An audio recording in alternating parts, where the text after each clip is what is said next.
Jalan Anyar Panarukan membentang dari ujung barat sampai ujung Jawa Timur, memakan ribuan korban, namun menjadi jalur penting sampai sekarang. Dan faktanya sebenarnya para pekerja kita itu diberi upah, tapi upahnya itu nggak sampai ke para pekerja. Assalamualaikum kawan-kawan, selamat datang kembali di channel aku dan terima kasih sudah klik video ini. Jadi hari ini tuh aku akan membahas tentang 10 fakta yang banyak orang belum tahu tentang pembangunan Anyar Panarukan. Jadi fakta-fakta apa saja itu? Nah, kita akan bahas di sini. Siapkan posisi terenak kalian dan ini dia ceritanya. Herman Willem Daendels menjadi gubernur Hindia Belanda selama 3 tahun, periode tahun 1808 sampai 1811. Nah, dalam waktu yang relatif singkat itu, dengan tangan besinya dia berhasil membangun di berbagai bidang, baik kepentingan ekonomi maupun pertahanan, karena ditugaskan mempertahankan Pulau Jawa dari serangan Inggris, guys. Namun pembangunan monumental itu dan melekat padanya itu adalah Jalan Anyar Panarukan atau Jalan Raya Pos yang panjangnya itu mencapai 1000 km.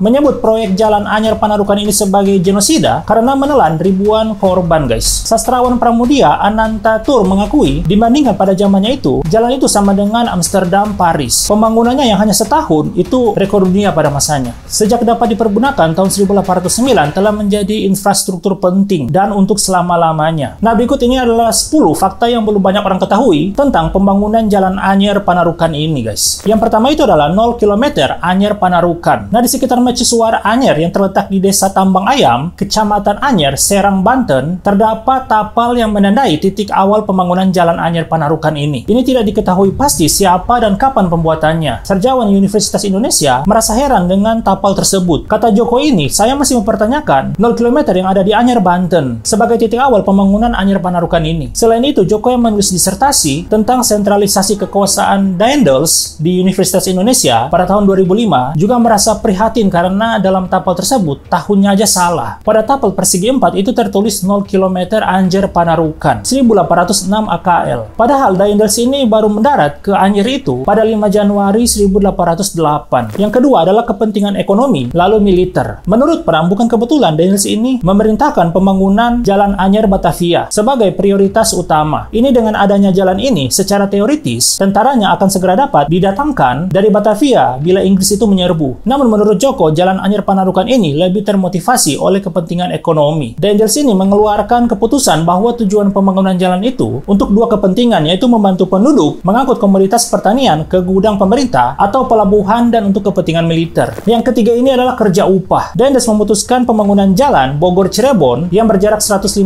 km pada 25 April tahun 1808 dan pengerjaannya itu dimulai awal Mei tahun 1808. Dalam membuat jalan yang sulit menembus gunung-gunung tinggi ini dikerahkan 1100 tenaga kerja paksa. Namun menurut Joko, pembuatan jalan raya Bogor-Cirebon ini dilakukan atas dasar kerja upah karena Direktur Jenderal Keuangan Van Zelditz menyiapkan dana untuk para pekerja dan mandor, peralatan dan konsumsi atau ransum. Untuk membangun jalan dari Cisarua, Bogor sampai Cirebon, Daendels ini menyediakan dana sebanyak 30.000 ringgit ditambah dengan uang kertas yang begitu besar. Namun sejarah mengatakan bahwa Daendels ini tidak membayar para pekerja itu, guys. Padahal dibayar loh. Pemberian upah itu didasarkan pada beratnya lokasi yang ditempuh seperti batuan padas, hutan lebat, dan lereng bukit atau gunung. Nah, rinciannya antara lain itu rute Cisarua Cianjur itu 10 ringgit per orang atau per bulan. Cianjur Raja Mandala itu 4 ringgit perak per orang atau per bulan. Raja Mandala Bandung itu 6 ringgit perak per orang. Bandung Parakan Muncang 1 ringgit perak per orang. Parakan Muncang Sumedang itu 5 ringgit perak per orang. Dan Sumedang Karangsembung itu 4 ringgit per orang. Selain upah itu para pekerja juga mendapatkan beras dan garam. Nah, yang keempat itu adalah pekerja dari luar Bogor Cirebon. Rincian pekerja untuk pembangunan jalan Bogor Cirebon antara lain Cisarua Cianjur 400 orang. Cianjur Raja Mandala itu 150 orang, Raja Mandala Bandung itu 200 orang, Bandung Parakan Muncang itu 50 orang, Parakan Muncang Sumedang itu 150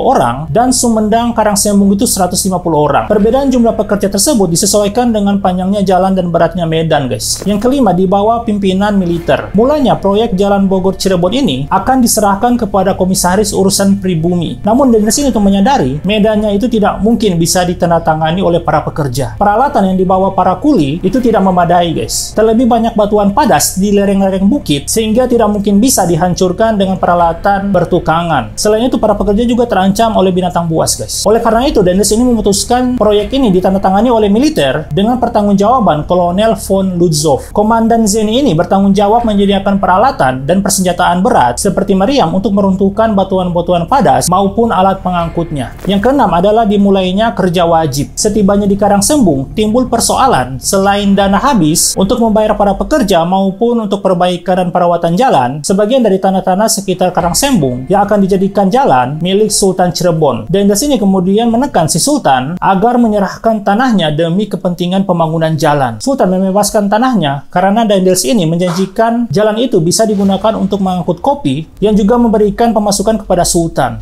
Jadi semacam dia punya timbal balik. Yang ketujuh adalah mengapa ke Panarukan. Ketika berkunjung ke Surabaya pada awal Agustus tahun 1808, Daendels ini melihat bahwa jalan dari Surabaya perlu diperpanjang ke timur guys. Tujuannya itu bahwa wilayah ujung timur merupakan daerah yang potensial bagi produk tanaman tropis selain kopi, seperti gula dan nila. Di samping itu ada kemungkinan perairan di sekitar Selat Madura itu memberikan peluang bagi pendaratan pasukan Inggris. Untuk itu dia memberitakan Rottenbucher memegang kuasa ujung timur sebagai pertanggungjawaban pembangunan jalan Surabaya sampai ujung timur yang dimulai tahun 1808 bulan September. Yang kedelapan adalah tonggak atau pal. Daendels ini telah memerintahkan pembangunan jalan dari ujung barat Anyer sampai ujung timur Panarukan yang jaraknya itu mencapai 600 pal. Satu pal itu adalah 1,5 km atau hampir 1000 km.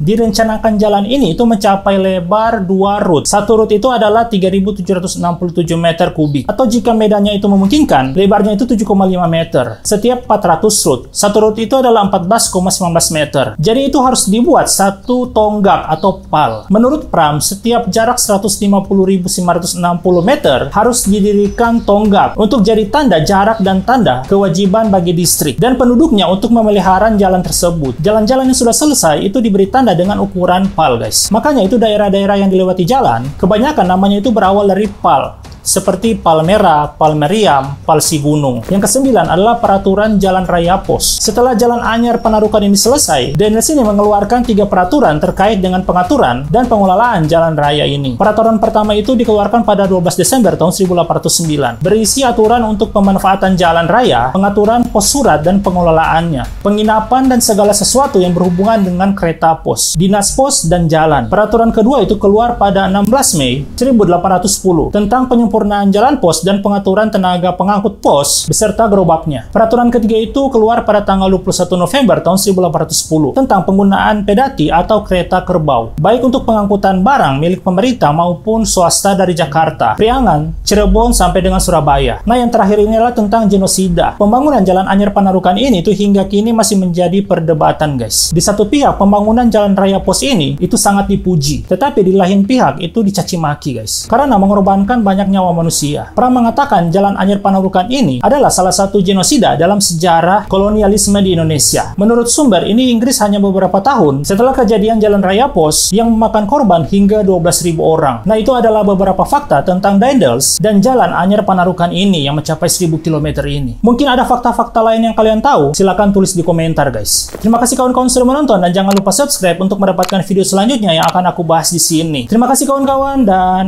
Assalamualaikum.